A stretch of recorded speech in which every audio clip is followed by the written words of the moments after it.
President, the attacks on Israeli civilians by Hamas on October 7 were abhorrent. They were acts of terror that must never be condoned. Ordinary Israeli citizens, men, women, and children, were murdered, wounded, abducted, and assaulted.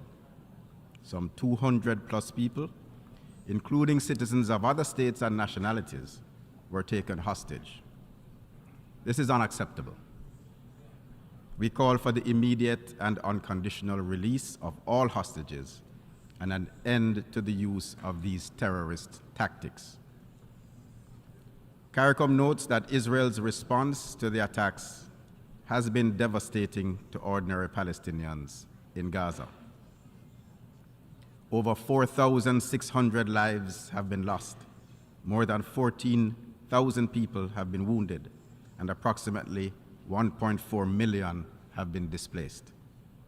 The humanitarian situation in Gaza is worsening daily, with women and children being disproportionately impacted.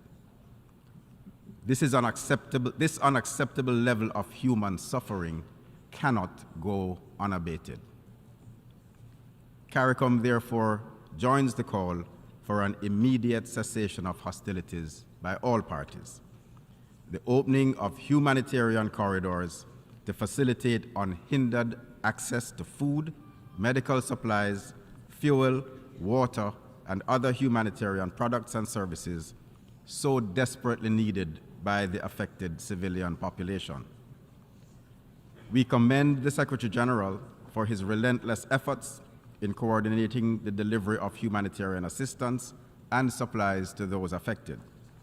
We also commend the work of UN staff and affiliated personnel who are working tirelessly to provide support to the affected population.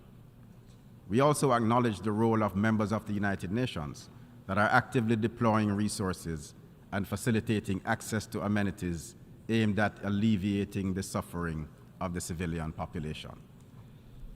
CARICOM conveys its deepest condolences to the families of Israelis and Palestinians who have lost loved ones.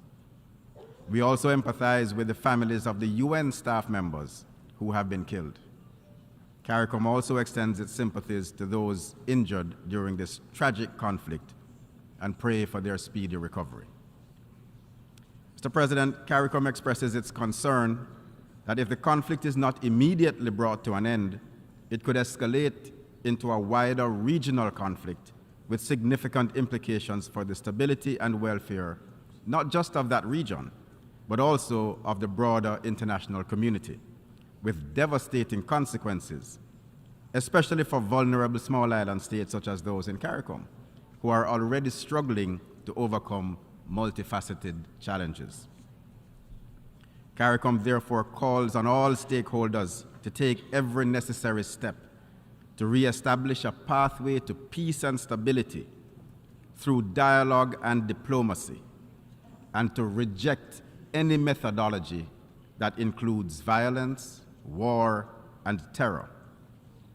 The ordinary people of the region, mothers and fathers, sons and daughters, sisters and brothers, all deserve to live in peace and harmony, free from the pernicious threats and constant fear of violence and terror. Let us once and for all acknowledge and accept the utter futility of war, violence, and terror, and recognize that dialogue and diplomacy constitute the only viable pathway to a lasting peace.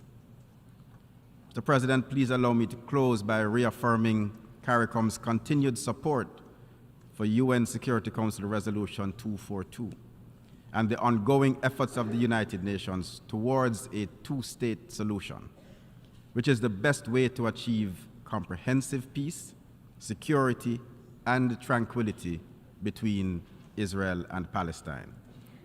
CARICOM urges the acceleration of these efforts to bring about an urgent, peaceful, and lasting resolution to the conflict.